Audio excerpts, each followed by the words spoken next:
I read Confort's 4 volumes on Dialectical Materialism. So, you say dialectical materialism like that, and it's a term that doesn't get inside people's heads. They don't understand what it's all about. It's a bloody shame, because it explains. It's like somebody coming along in the blackout, and instead of just groping around looking for the curve, suddenly it's all light. Yeah, absolutely. All the curtains has been lifted, and you can see the world. It's a new world. Our philosophy is very, very practical, and you would know at the end of the day, at the end of the seminar, that it's extremely important for Marxists not to be weak in philosophy.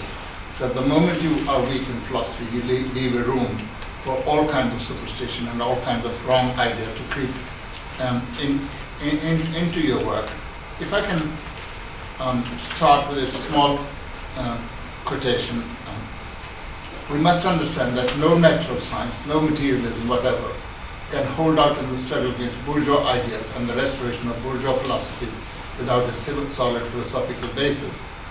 In order to give aid to this struggle and help to carry it out to its successful conclusion, the natural scientist, this is what Lenin is recommending to the scientist, must be a modern materialist, a conscious adherent of materialism, which Marx represents. That is, he must be a dialectical materialist. Modern natural scientists will find in the materialist interpretation of Hegelian dialectics a number of answers to those philosophical questions which the revolution in natural science has brought to the front and which caused the intellectual admirers of bourgeois fashion to slip into the reactionary camp. The decisive thing, Lenin goes on to say, in Marxism, is revolutionary dialectic. Dialectical materialism destroys the old barriers between theory and practice. Its essential character as a world outlook is not only to discover the nature of reality, but to transform reality. This is one of Marx's famous theses on Feuerbach, where it's written at the bottom of his statue, which Marx is graved at Heidegger. You know, the philosophers have hitherto only the world.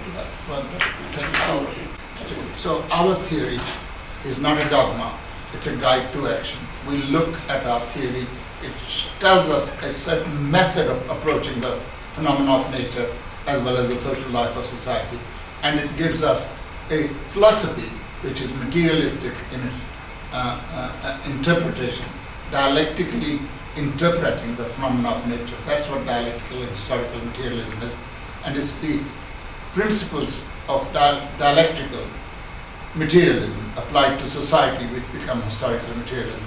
So I shall say no more, and I ask Dr. Brar to instruct us.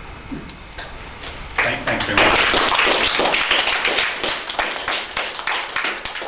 All the round of applause is basically just for turning up, so I'm very grateful for that. I see that Paul has come all the way back from Birmingham before I managed to get from Streatham, so I hope comrades will forgive me for the late start, and hope that you'll find the session enjoyable and worth waiting for. Paul's quote reminded me that when looking at the phenomena of nature, we often find that nature has found similar solutions to the same problem in different places. Similarly, when you look at the study of human ideas, you find that different people, different civilizations come up with the same kind of solutions to the same problems without contact with each other. And different people take different, if you like, explanations for why that might be. It's really interesting to see to what extent scientists come up again and again with the basic principles of dialectical and historical materialism, certainly dialectical materialism, but they grope towards it. They grope towards it, I think, because the subject of the matter with which they're dealing, matter, the material world itself, brings them back again and again. They observe those patterns primarily throughout nature, but each time it's like they're rediscovering the wheel. They haven't got like a guidebook, a fundamental philosophical orientation which helps them to think in that creative way in the first instance, and dialectics can certainly play that role. Dialectical and historical materialism is the philosophy of Marx. And there are several lovely textbooks that I think all of us should be familiar with. some of them have already been mentioned, I'm sure. So Engels' Anti-Düring, I think, is a book that everyone should read. If you get onto it, then the Dialectics of Nature by Engels, a lot of the things that he discusses in that book are relatively of historic interest only. But if you look at his method, the way he approaches phenomena, the way he solves them, the way he considers them, that is absolutely still relevant today. And that was actually acknowledged by the person who wrote the introduction, who was J.S. Haldane, who was a very esteemed scientist who's still recognised. Was quite clearly, I didn't realise until I read his introduction, a Marxist, and had profound respect for the works of Marx and Engels, and it's worth looking at. I do think that this text that I'm going to refer to, and I'm going to stick really to the structure of this text, is the starting point, if you like. Is that next door? Yeah. Is the starting point, really. Stalin's Dialectical and Historical Materialism was not the first, but one of the first books that I read which understood and explained dialectics to us beautifully. Like many of Stalin's works, it's beautifully written, simply written, and explains and grapples with complex ideas in a way that's very readily understandable. And I'm going to stick a little bit to his structure of presentation, though hopefully provide you some relatively contemporary, some simple, some more complex illustrations. Reading what Stalin wrote, Marxism is dialectical in its approach, its method of studying natural phenomena, while its interpretation of those phenomena, its theory is materialistic. So these are two components, and we'll see what that means. Historical materialism is the extension of the principle of dialectics to the study of social life, an application of the principles of dialectical materialism to the phenomena of life of society and to the study of society and its history. We have to inevitably touch on the two components. I'd like to deal with materialism first. Materialism, I think, is intuitive to most people. When you look at the world, when you look around you, there's no real question. Your interaction with the material world around you leads you to know and believe that those things are real. You can touch them, you can feel them, they're solid. I think working people have a huge difficulty with this, other than the fact that they're surrounded with philosophy and ideas of idealism, of religion, and as we can see, I think for concrete reasons. But materialism holds that all systems, well, if you like, all systems of knowledge can be divided into these two great camps of either materialism or of idealism. And materialism holds that matter is prime, that it's real. The idealist notion that I think, therefore I am, is one that we will constantly come up against in society. It's kind of given around as a truism. No one questions it, no one really examines what it means, but it means that only that which is conscious, which thinks, which is real. It means that the idea is the generator of all around it. And it's a bizarre idea, okay? Cognito ergo sum. It's this idea that gives rise to the principle that if a tree falls down in a wood and there's no one there to hear it, does it make a noise? Yeah, it makes noise. It's very simple. It generates sound waves. Now the question then is, is that the objective of, is that an objective reality, a sound wave passing through a material atmosphere that can stimulate an eardrum? Then there's a process of sensory transduction that occurs in a sensory being, like a human being or a dog, whereby that sound wave impinges upon an eardrum. The eardrum then has a middle ear mechanism which transmits it into a nervous impulse. The nervous impulse goes to the brain. The brain recognizes this as a sound, and through the experience of knowing the material world, we put that together with, that's a tree falling down. Now, that whole process of looking at conscious thought confused the hell out of philosophers for a long time. And they couldn't, consciously say, well, these are real material phenomena which are reflected in the brain, and in fact it's the brain which is a high arrangement and form of matter which thinks. So that's the fundamental difference of these two ideological standpoints between materialism and idealism. But it's amazing how many tomes have been written about that relatively simple process. And you would imagine that with the discovery of science that is clearly applicable and understandable, that these misunderstandings would be retreat to the periphery of knowledge, and to an extent, for practical purposes, they do, but philosophically they're always dragged up again and again, and we'll see there are real reasons why that happens. Materialism holds that the world, the universe, all phenomena are real. They're knowable, they have a history, we can see them, that time is real. You know, that phenomena have a history, all phenomena have a beginning, coming into being, a life, and an end, passing out of being. And you can see that from the microcosm to the macrocosm.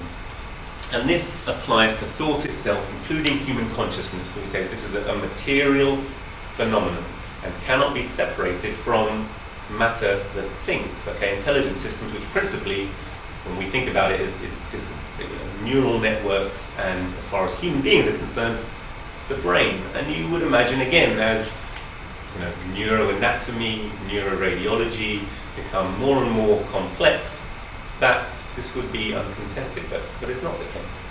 So we're going to move on very briefly to talk about the dialectical method. Marx, writing about his own dialectics, describes it as different from Hegel. So Hegel came up with the system of dialectics, and it's basically a system of motion, if you like, of observing phenomena which happen in all things that move, and therefore that can be seen in many, many different systems throughout nature, from small to the large. And this is what Marx himself says about his dialectics. And we must bear in mind that Hegel himself, who came up with these beautiful observations and was very important in revolutionizing philosophy and our approach to knowledge, it emphasized all the time the importance of grappling with a phenomenon, of studying it, okay, of doing research, of actually acquainting yourself with all aspects of a phenomenon and putting that together before your interpretation, before your ideas. So taking, like the scientific method, taking your conclusions from the necessary study. Nevertheless, he remained an idealist. So therefore Marx said, my dialectics is not only different from the Hegelian, but is its direct opposite. To Hegel, the process of thinking, which under the name of the idea he even transforms into an independent subject, is the demiurgus, the creator of the real world. And the real world is only the external phenomenal form of the idea. With me, on the contrary, the ideal is nothing else than the material world reflected by the human mind and translated into forms of thought.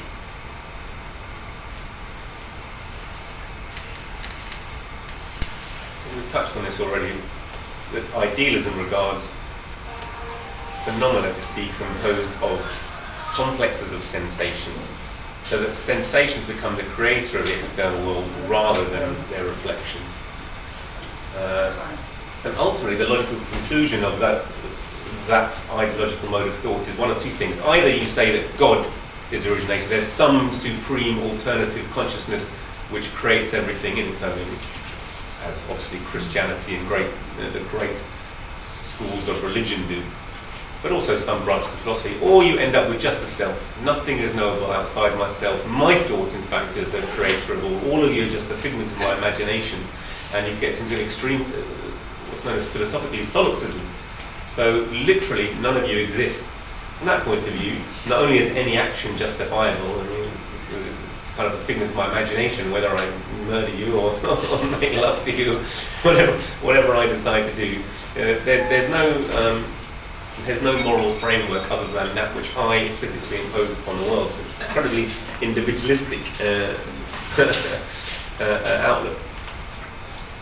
But also, the complexity of the system, things that are unknown and then come into being, history. None of this is explainable. It's all alien, outside the realms of what is knowable and explainable. And between these two, between idealism and materialism, there are those who kind of subscribe to parts of both and call themselves agnosticism. And really, they're basically, to me, an idealist camp. If you're not a thorough materialist or a thorough idealist, you can't have a monist view of history. Okay, so you can't have a whole unified theory.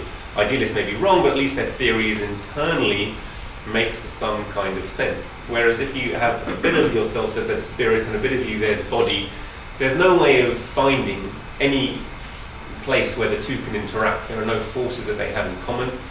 And so where exactly do you relegate God or the spirit to? Where do you find spirits inside the brain? And yet you find scientists and doctors who think this, that they're doing their best for the physical, and the spirit resides somewhere outside it. And with each advance in knowledge, they kind of relegate it further and further to the background. But it's always there because actually it plays a very important social role, as we'll see. So this is what Bishop Berkeley thought. So he said, Bishop Berkeley was a 18th century very prominent idealist. Says, whatever power I may have over my own thoughts, I find the ideas actually perceived by sense have not a like dependence on my will. When in broad daylight I open my eyes, it's not my power to choose whether I shall see or not, to determine what particular objects shall present themselves to my view, and so likewise as to the hearing and other senses, the ideas imprinted on them are not creatures of my will, but they're not real. So therefore, there is some other will or spirit that produces them, and this is the logic by which he says, therefore, everything is basically created by God according to his great idea, according to his great pattern. And it's a bizarre position to kind of hold to, given the modern levels of knowledge and understanding, and yet people do. You would imagine that as the brain is well understood, there used to be quite ancient experiments, quite old experiments, almost a kind of fair side attractions. People would go from village to village and they would like cut, quite barbaric it seems, they'd cut parts of a pig's brain or parts of a pig's spinal cord and see they'd become paralysed or couldn't do certain things anymore, couldn't speak. And this is, if you like, a very early form of neuroanatomical experiment. But it shows you that those things, those higher functions that we imagine are God-given or outside of this world, are so important to us because our sense of self, our ability to plan, our ability to look around, is everything we consider to be human. You can see where historically you thought this is separate from the world outside somehow. Look, I can look down from the outside. But increasingly you can see, you can take SPECT MRI, so you can take positron emission tomography linked with CT scanning, you can get people to perform tasks and see which areas of their brain light up. You can very carefully map higher consciousness, lower consciousness, reflexes to parts of the brain. And for example, on this slide is highlighted Broca's areas and Wernicke's area, which were some of the very old areas associated with speech, and it was realised that there was a whole book written, a very funny book, a neurological book, and yet a medical textbook also. It's called The Man Who Thought His Wife Was His Hat. And it's a collection of bizarre instances. So for example, there's a guy who was a miner who was tamping his explosive in, and one of his picks was driven by an explosive which went off up through the roof of his mouth, through his head. And you think that would be a fatal injury. It didn't die, but it cut a tract in his brain, and he couldn't, and it just affected his frontal lobe, and he literally couldn't, whenever he talked or thought about his wife, he imagined it was his hat. So these kind of bizarre, so very, almost selective discriminatory pathways that exist that help us to recognise the difference between things, even animate and inanimate objects. Can be cut, can be destroyed, and that part of the brain is gone. And although the brain's plastic and it can change and recover its function, all of these, if you like, this huge accumulated wealth of human experience has led us to realise that the brain is a material living organ, which has a very complex arrangement of matter, which is able, therefore, and we'll see quantity transformed into quality we haven't come across, but it has transformed its function from the simple to the complex and is able to think and plan, and has been to a great extent responsible for man's success as a species and for some of the things we're able to achieve. And Lenin said in Materialism and Imperial Criticism regarding the, if you like, an idealist philosopher, but also can be applied to all not just Mach and Evenarius, who he was specifically refuting their ideas because they were causing problems at the time in the working class movement. He said, sensation then exists without substance. That's the ideas of the idealists. I.e., thought exists without brain. And he says, are there really philosophers capable of defending this brainless philosophy? I love the pun on brain. Yeah, I love that as well. So I'm going to leave our discussion of ideas. Ella's made a lovely presentation in the past on philosophy, and I don't want to go too much into the history of all the different schools of the philosophers, but rather to stick with dialectical and historical materialism. So I'm going to go on and now outline, if you like, some interesting aspects of dialectics, basically the framework and a few examples. So dialectics is a system of understanding of knowledge, coming from the word dialego, which is a Greek word meaning to discuss, to debate. And it was the way they used to get to the truth of a question. They would say you should come up with a thesis, which is your idea. If someone disagrees with you, they should present their antithesis, and through arguing it out, you would arrive at the truth of a subject. Which are the salient features of both my argument, your counter-argument, which are actually, can lead you to assimilate those into a synthesis, which is a higher understanding, a higher truth. And this is not just a way of arguing, but it's a way of considering the material phenomena of nature.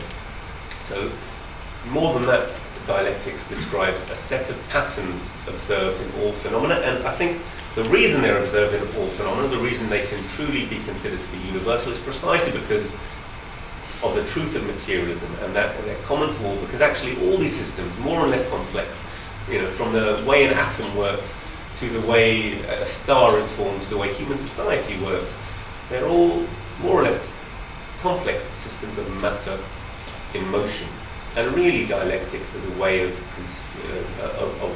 describing and considering patterns of movement that we see in all phenomena. And once you're conscious of them, you don't try to... The accusation against Hegel was that he was trying to impose his three-card trick of synthesis, thesis, synthesis, and diathesis, or quantity being transformed into quality onto the material world. But he always emphasized, no, you study a phenomenon, you grapple with it, but what you see it repeated and again, time and again, precisely because it's a real material phenomenon. So Marx's dialectics holds that all things are interconnected, all things undergo continuous change, renewal and development, and that quantity is transformed into quality.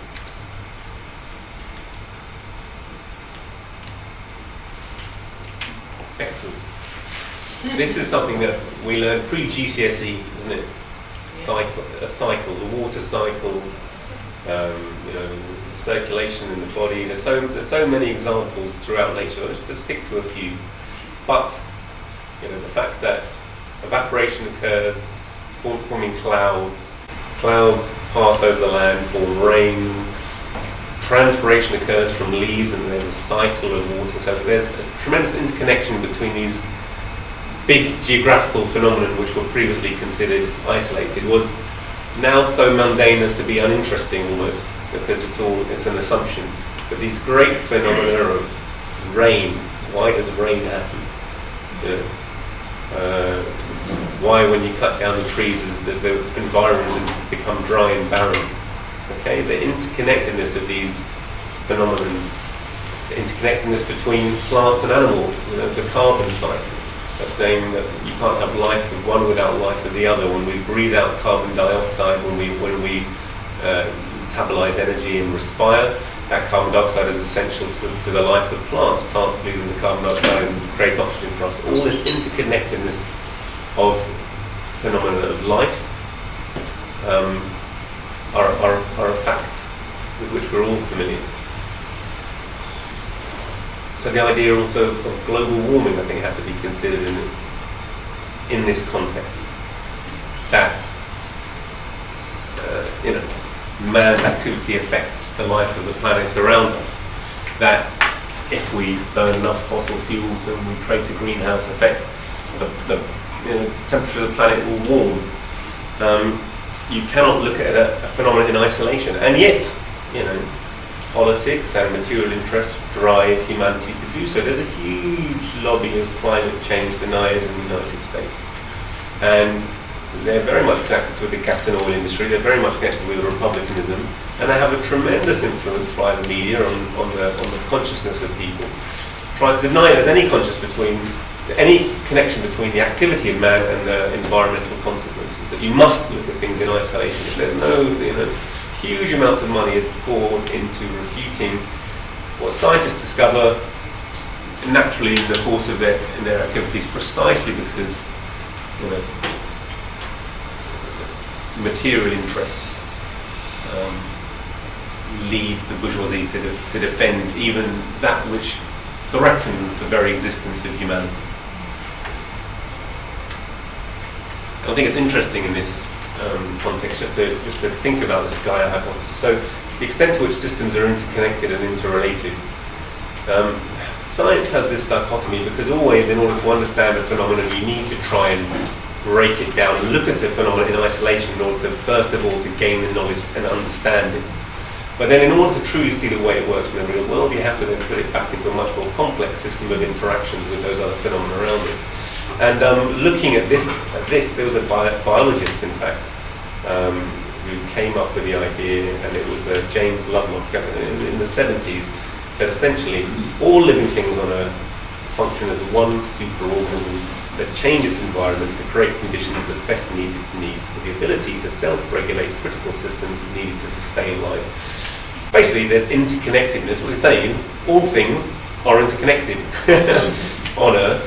And if you actually, he was also arguing that if you abuse one of those systems enough, you would take Earth outside the limits where it's able to self-regulate and self-perpetuate and sustain life. And so it's become the basis for a lot of environmentalist thinking, a lot of green thinking on the Earth. That you have to understand things in their interconnectedness and respect those. When we're creating conditions to help man, we also have to preserve our environment. So that all things are interconnected, I think, is understood. But also when we look at material phenomena of society, we're constantly told that crime is antisocial behaviour is because of the action and the choices, free choices of individuals that have nothing to do with the society in which they're nurtured. But to look at behaviour, antisocial or otherwise, in isolation from the questions of human society, of the condition. The French materialist said if you want to create civilized human beings, you have to create civilized conditions in which they live. And this was an idea echoed throughout Victor Hugo's works, which always had a lot of resonance with me. It's kind of self-evident. But if you look at modern conservatism and the way they talk, Margaret Thatcher, there is no such thing as society. There's only the individual and the family. There's no relation between the two because they don't want you to look at the greater crimes of capitalism, which have led to the conditions of society, which led to people being broken, isolated, and behaving in antisocial ways. So they don't want you to look at it, behaviour in connection with unemployment, poverty, with education, health, welfare, exploitation, war, the crimes of capitalists. All of those things should be, kept strictly separately. But if you look at any really good sociological work, even if you look at documentaries like Bowling for Columbine, you should put all of these phenomena. Why are there mass shootings in the United States? Why is it that you wake up every morning? There are more mass shootings than days of the year. Someone was telling me in the United States. There were few while I was there, and just there's so many that people become blasé about it, and no one wants to say there's any connection between these phenomena, which people find so abhorrent, and just the daily conditions of life. And quite clearly, there is. So all things are interconnected, okay? All things, moving on to our next point, better move on. All things undergo continuous change, renewal and development. So something is always arising and developing, something is always dying away. Therefore things must be viewed not as being fixed for all time, as being static and unchanging, as does metaphysics, but from the standpoint of their movement and change, they're coming into being and they're going out of being. And I'm going to start again by looking at nature. And there are so many things that you'll discover in GCSE geography, that sand dunes themselves, you look at them, you look at phenomena, and human beings, when they looked at phenomena, they saw the world as it was, and they imagined in the first instance, metaphysically, that it was just like this. It was like this from all time, it will always be like this, and it will never change.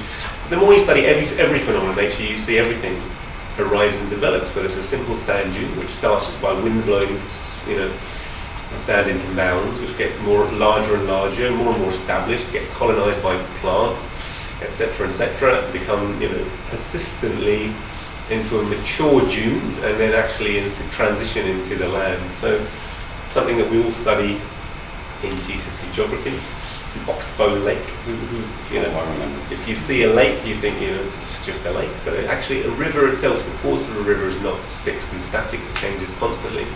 And at periods of, if you like, high flow, there's greatest attrition, and therefore around the meandering parts, where you can see what's known as the falvo, so this highest speed of the current is on the outside, and gradually it erodes the bank here, and the low points here deposits material. So the course of the river gradually changes. As it changes and changes, as it meanders, these come together, and eventually the river reroutes itself, leaving a full or a tombolo, or a full or partial oxbow lake. So these huge phenomena which don't happen within the lifetime of a human being, and so could have been difficult to interpret for some at first, you see are the result of a gradual change in natural forces. What could be more static, you imagine, than the ground underneath our feet? What could be more solid? But in fact, even that, after a great number of debates in the 18th and 19th century, was finally understood to be absolutely fluid, to be shifting as the skin shifts on the top of custard when you boil it. So that's exactly what our Earth is like. It started out as a fiery agglomeration of rock, which is cooled on the surface, and still, though it's relatively thick, it's only a few kilometers thick, and below that is magma. My son loves the idea of volcanoes. But this say again? Gas. Gas cools into a liquid. It's been liquid for a while. It's not gas now, but magma is definitely liquid. Yeah. Yeah, I know. The Earth rooted with a gas. Yeah, Big Bang. But I'm not going back. I'm not going back quite that far. But no, absolutely, it was. The Big Bang is too complex for me to understand, or anyone to understand. So we'll stick to the phenomena that are observed. And I don't have to describe all the different plates, but if you look at, they can be creative, destructive. Mountain ranges are formed within geological time frame, not within human time frame, but it's measurable that the mountains of the Himalayas, for example, are growing, that plates that are either constructive, so beneath the seas, particularly in the Pacific and Atlantic, there are entire ridges where continents are moving further apart. Cables that stretch from one continent to another used to actually physically break over time because they are being stretched. Okay, and now that's understood and built into their engineering. But there are great underwater cables that go between the continents. So the entire Earth, which looks solid, is in fact fluid. It's undergoing continual change, renewal, and development, with all the consequences, whether that's tsunamis, whether that's earthquakes, whether that's volcanoes, whether that's hot springs, that brings in our geographical environment, and going all the way up to stars. And I'm not an astronomer, I don't claim to be, but stars themselves are born. Okay, agglomeration of matter coming into being, forming of stars, go through their lifespan as stars or suns, and then explode or implode depending on their size. So they come into being and then pass out to being. And of course, as unconstant and unchanging as the stars is an expression which is handed down from generation to generation, precisely because our ancestors have looked up at the sky and they see it and it seems to be fixed, and it's you can navigate around the Earth by it. It's been such an important constant in our life, despite the fact that they rotate and that pattern was observed. The stars themselves are there, they're giving great names of their systems, but in fact every single one of them, when we look at them, we're not actually sure whether they're there or not, because their distance mean that may have already gone out of being, they may have already passed out of being, and occasionally these phenomena are observed. But this is something that's not disputed by science. And yet, a metaphysical approach to things, looking at things as being relatively static and fixed, persists particularly in the sphere of social life, despite our experience. And of course, mankind himself has evolved and developed, and you can decide where you stand in that hierarchy. I'm afraid I may have regressed a little to that stage. That was me last night trying to prepare this presentation for you. It looks a bit like it. Thank you. So nature, says Engels, is the test of dialectics, and it must be said for modern natural science that it has furnished extremely rich and daily increasing materials for this test, and has thus proved that in the last analysis, nature's process is dialectical and not metaphysical, that it does not move in an eternally uniform, constantly repeated circle, but passes through a real history. Here, prime mention should be made of Darwin, who dealt a severe blow to the metaphysical conception of nature by proving that the organic world of today, plants and animals, and consequently man too, is all a product of a process of development that has been in progress for hundreds of thousands and millions of years. And again, something that you would imagine wouldn't be hotly contested, and yet it is. Darwin went through his 200th anniversary of his birth. There was enormous fanfare about it. There was a daily news about his databases, about his ideas, TV presenters going to the Galapagos to look at where the finches were, to talk about adaptive radiation and how they evolved. But all of it is very much restricted to the sphere of biology. So you accept that that happens within biology.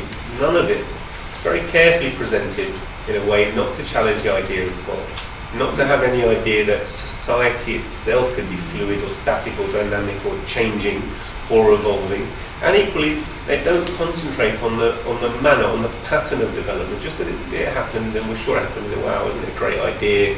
Not that change gradually accumulates, not that forces, act against each other, and then conflict generates movement and progress, and certainly not the idea that gradual accumulation forces these sudden jumps and changes of state. And we'll come to that. The very crucial ideas which are concealed even when we look at the work of these genius really.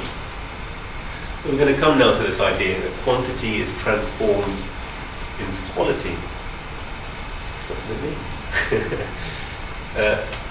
So it's the idea that development does not occur as a simple process of smooth and even change, but as periods of slow, gradual and almost imperceptible quantitative changes which accumulate over a period of time, leading in turn to periods of rapid, abrupt and fundamental change, that this latter qualitative change takes the form of a leap from one state to another.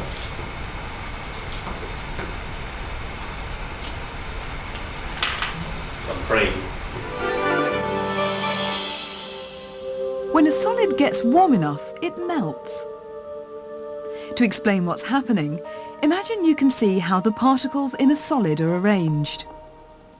They're in a fixed framework, vibrating but not straying far from their main position. When energy is supplied, the particles vibrate more violently and become free to move. The solid changes into a liquid.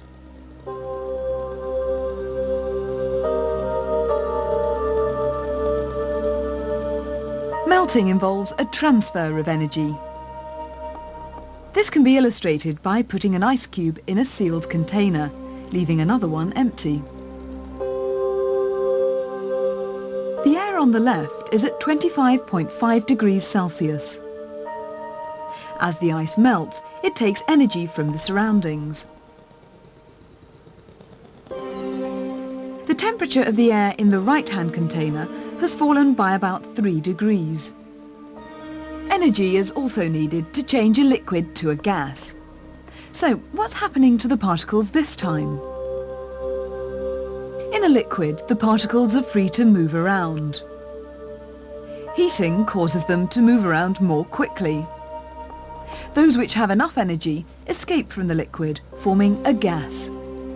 This is evaporation. Ether evaporates at room temperature. It's taking energy from the surroundings and disappears in less than 5 minutes. It's possible to see how different liquids take heat from their surroundings using thermometers wrapped in string. They all start off at room temperature.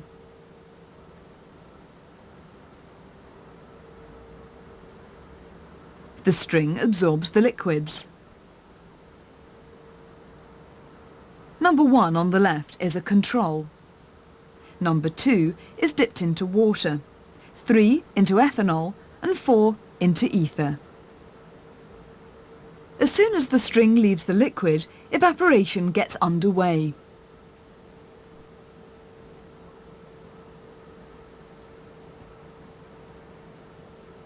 temperature of thermometers 3 and 4 quickly begins to drop.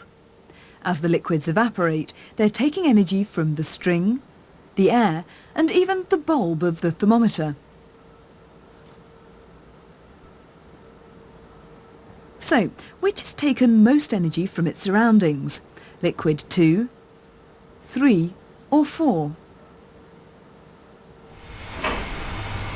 Anyone?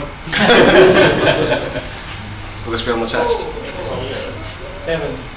4. 4 is the right answer. I think we can end the presentation, this particular video there. That's probably enough.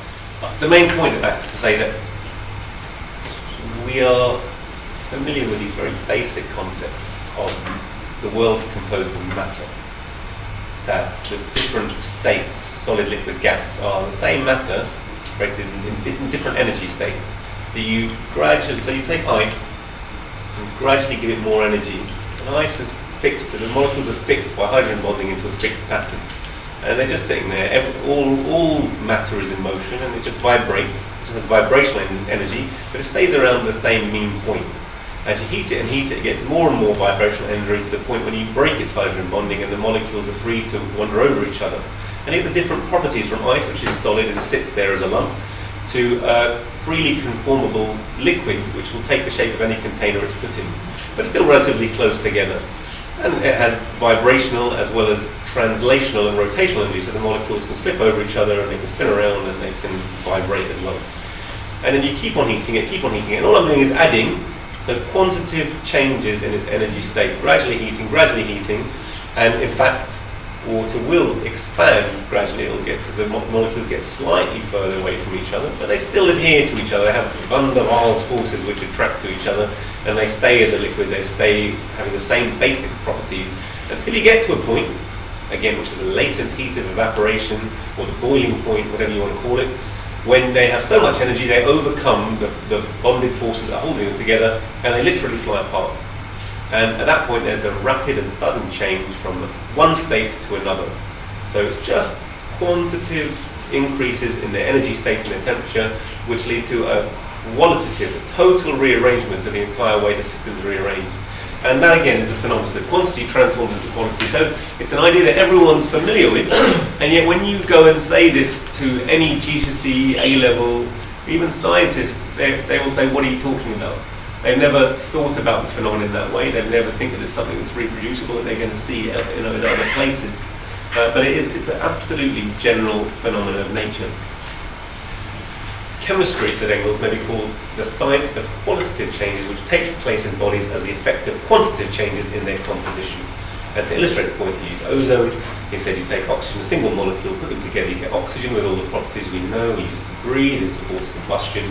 But ozone, and apart from the problems it causes of irritation, and we know low-level ozone occurring, at a high level it has totally different absorptive properties. It protects us from ultraviolet, but it's also much more reactive. It has totally different physicochemical properties. Okay, and this was a relatively new discovery at Engels' time. But if you look at the entire periodic table, okay, so Mendeleev's periodic table itself is an absolute indication of quantity transforming into quality. What's the difference between hydrogen and helium? Everything. There's no relation between the two, except that each has, each actual material element has a simple addition of a proton and a corresponding electron, with various numbers of neutrons, which kind of increase in a slightly less even way. The addition of a single proton, electron, hydrogen. And one more helium, one more lithium, beryllium, boron, carbon, nitrogen, oxygen, all fundamentally different bodies which interact in absolutely different ways with each other. So they have different numbers of electrons in their orbitals as a result of that. They behave in different ways, they have different weights, they have different masses, some are gas, some are metal, some are radioactive, some are not. Okay, they have different abilities to form bonds and therefore they form different chemicals. Absolutely different subjects. Qualitatively different, arising from a simple quantitative addition of one more proton and one more electron, one more proton and one more electron. Can you find a more startling illustration that all matter, in fact, can be categorized into these elemental forms where quantity is transformed into quality? And yet, every schoolboy learns the period, or that schoolgirl learns the periodic table. None of you will have never heard of it. You know, whether it's by reference to Primo Levi's beautiful book, The Periodic Table, which is an entire relevance, or whether it's by actual learning it in school. And yet, how many of you will have learnt at school? This is an example of quantity transformed into quality. I almost guarantee that none of you will have done. And so when you come to this philosophy, when you come to looking at the world through these ideas, it takes a certain amount of retraining.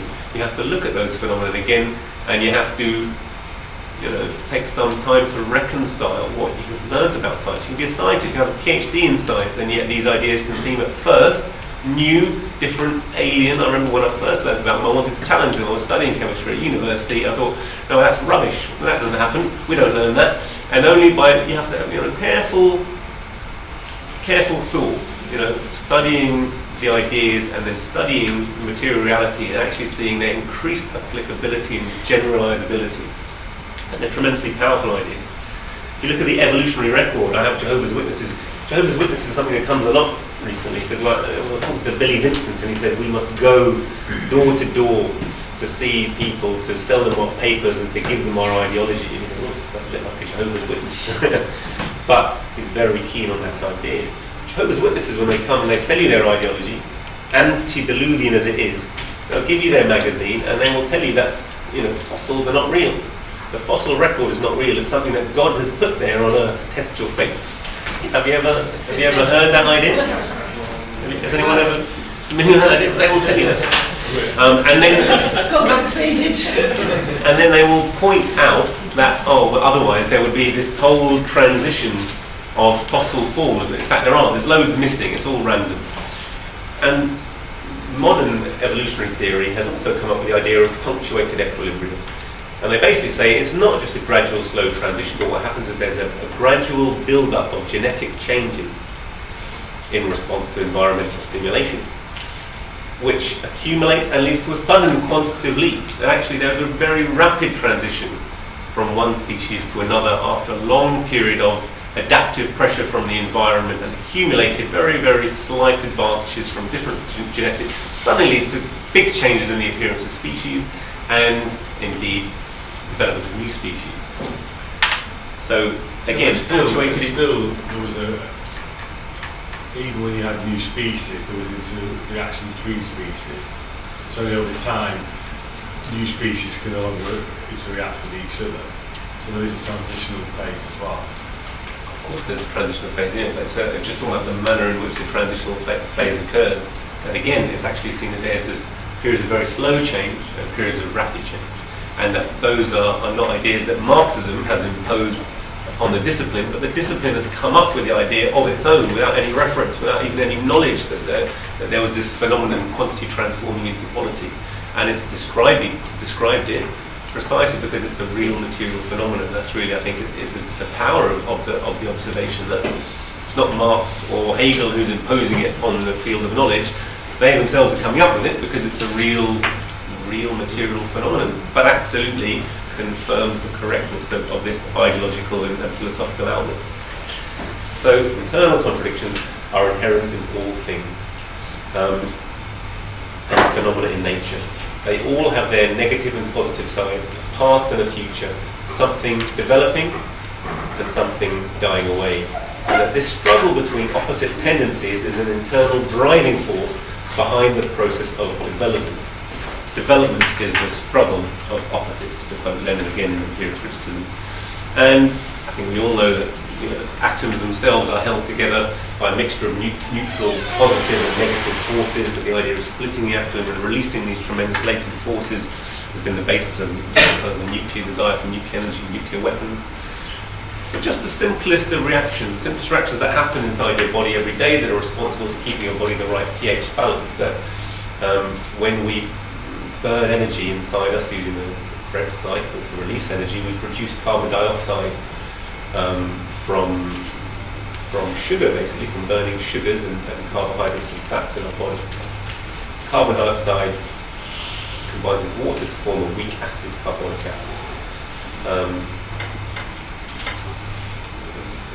Then in the lungs, it's possible to then dissociate carbon dioxide acid and exhale carbon dioxide. And this ability to transform reaction backwards and forwards is absolutely key for life. But the bottom line is, whatever state, whatever temperature, pressure, and pH under which you hold this reaction, there's a balance. You can reach a certain amount of substrate and a certain amount of product. But there's a balance. There's going to be a constant change of both a forward reaction happening and a backward reaction happening that leads to a constant stage. So even in what seems like a static system, there's constant dynamic motion. Even a body at rest is in turmoil.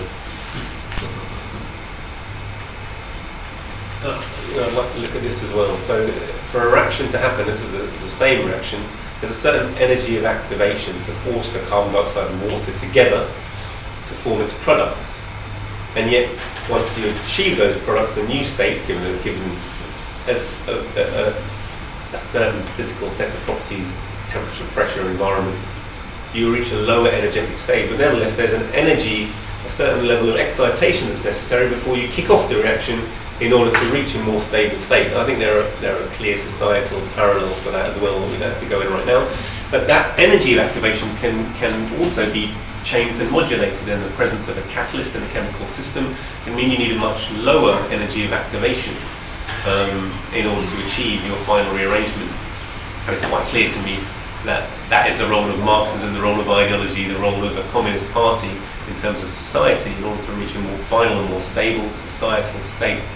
Our role is to keep the necessary excitation, but also to lower the overall amount of chaos necessary to rearrange and reach a better society.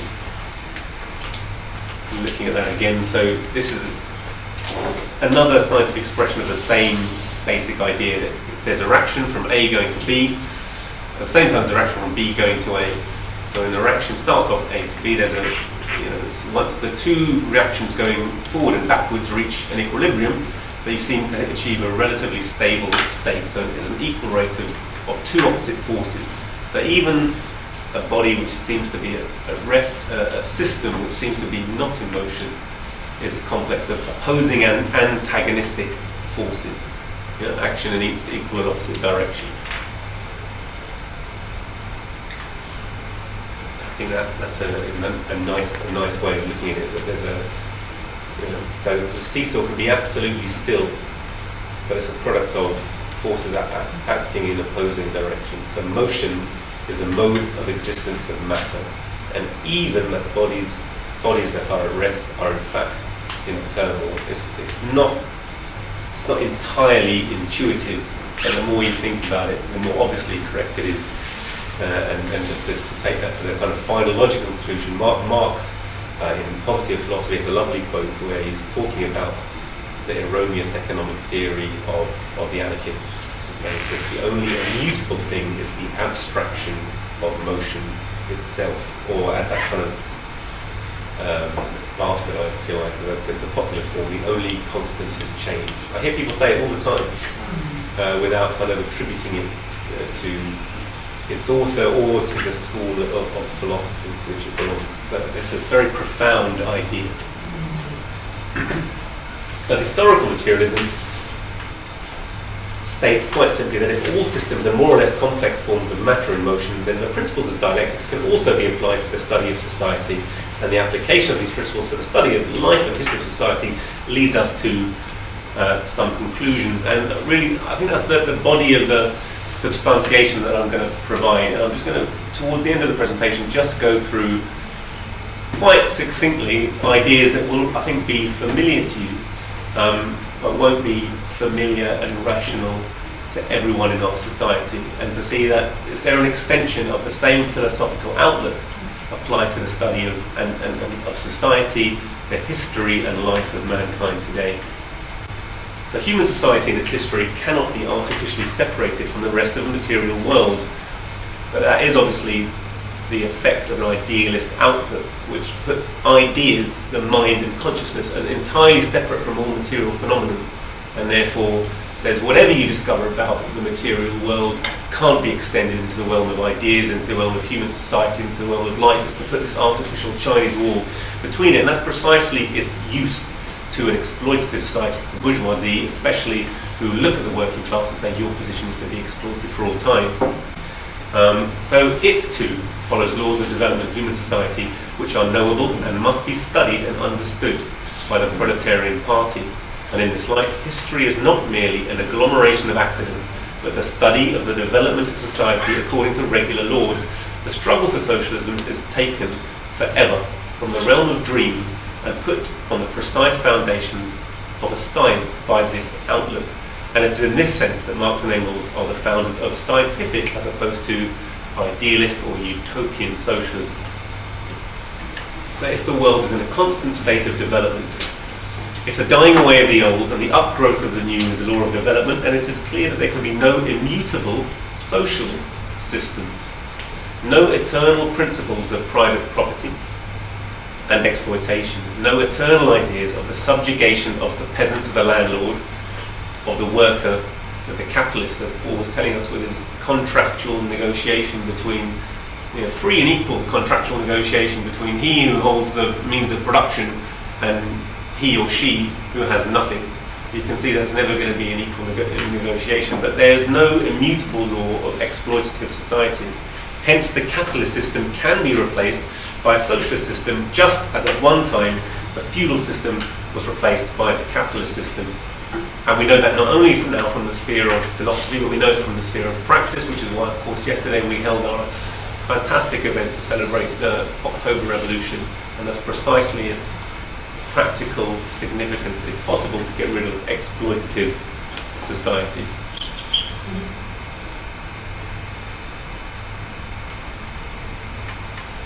Despite their currently subordinate position in society, the working class is the element of society that is developing, increasing in number and increasing in strength. Now that was a particularly important point to work out in Tsarist Russia, because it was overwhelmingly peasant based.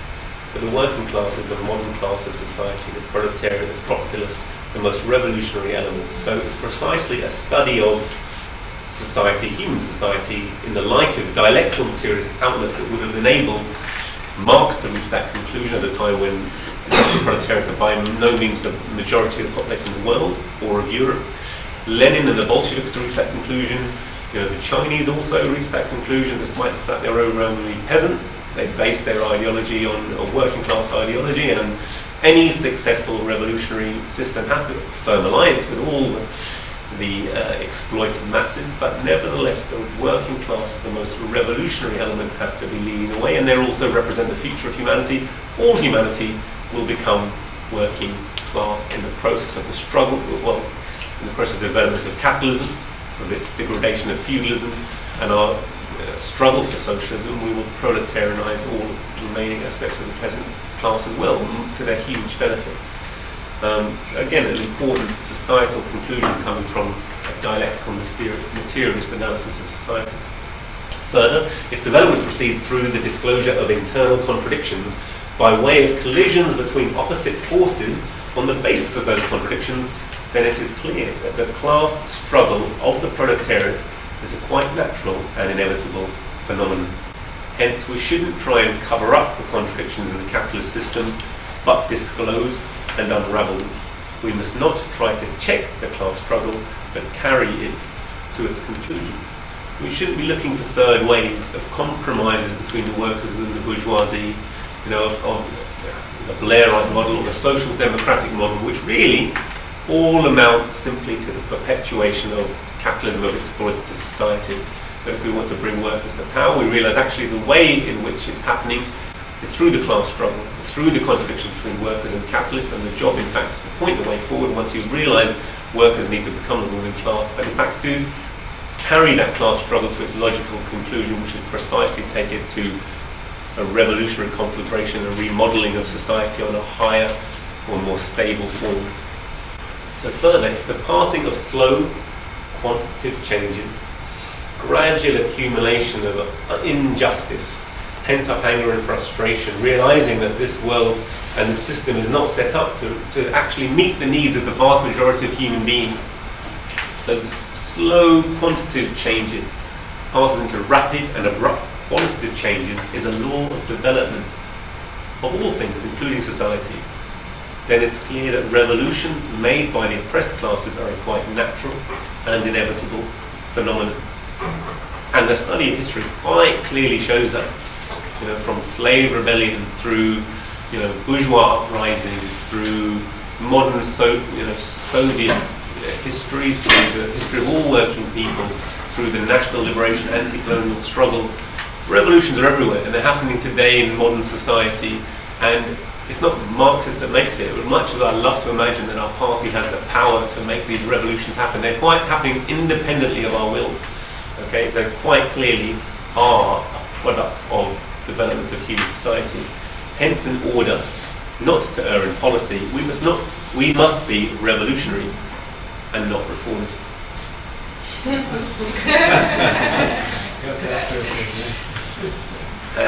You can draw your own conclusions. Our being determines how we think. It's a very difficult idea for a lot of people to come to terms with. That we're not absolutely free agents just to come up with any idea, irrespective of when we live, how we live. If nature, the material world, is primary and mind, thought, is secondary, the same can be said of human society as a whole. It is not the consciousness of men that determines their being, but on the contrary, their social being that determines their consciousness, which is why different societies with different ways of sustaining themselves have different modes of thought. And in fact, the metaphysical view is very classic of a feudal society where social relations seem to be fixed for all time. You were born as a peasant, you were born as a serf, you live as a serf, you give certain duties to the Lord, he'd give certain to you. Everything was fixed and understood. It was by age-old custom. Seemingly, it had been like this from time immemorial, from generation to generation. There would never be any change, and that was the way we looked at the world. The sun came up, the sun went down, the sun came up, the sun went down. The seasons moved in an eternal cycle. Everything was fixed. Nothing really changed. It's only natural, therefore, to think everything's God-given. The position of the Lord is God-given, as my position as the serf is God-given. It is natural to think in that way. But as that began to change, as the mode of production was revolutionized, as the mode of production revolutionized the actual needs of society, the way that society needed to organize itself, needed to change, that started to reflect itself in men's ideas. Men started to say, this isn't just, this isn't right, it's not eternal, it's not God-given. And to the extent that they couldn't yet fully rationalize the reasons why it had to change, they simply said it's human nature that it must change. Or that it's my God that says it must change. God's idea has changed, God's plan has changed.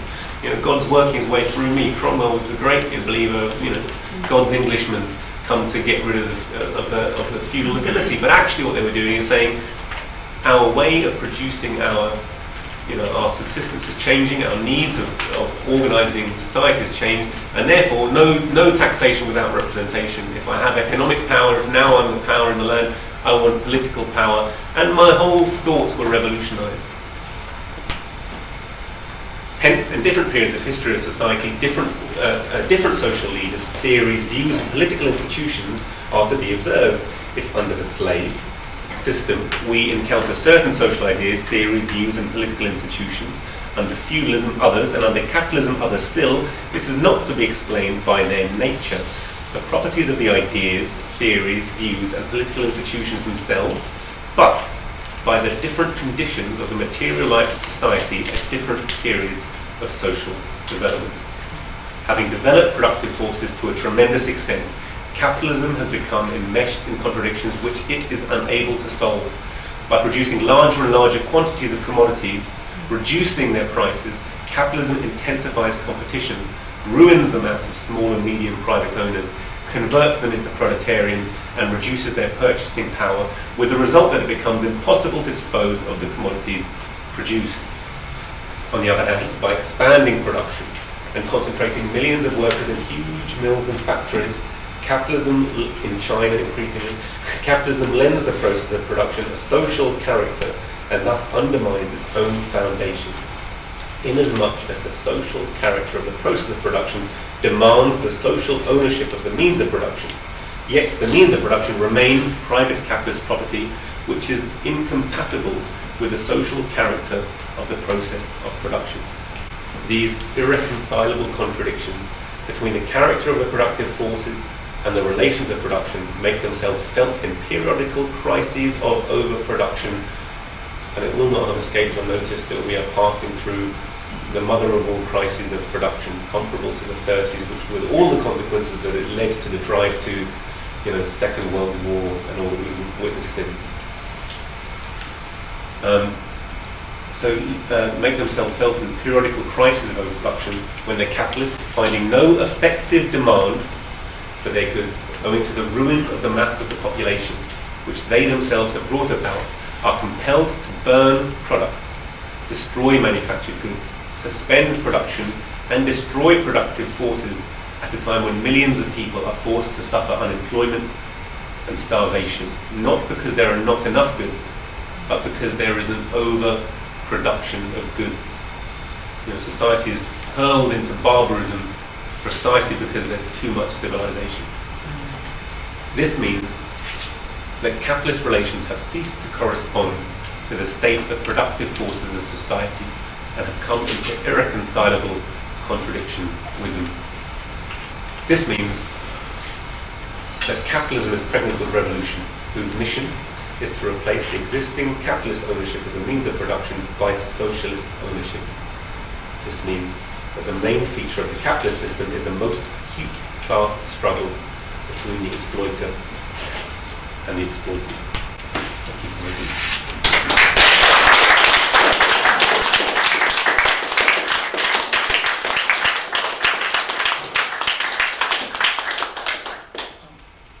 Thank you, Ranjeet, for that very erudite presentation. Engels once remarked about the revolutionary potentialities and the slow-moving nature of these potentialities of the English working class by saying the English working class will be the last to arrive, but when it does arrive, its contribution shall be weighty. Dr. Brar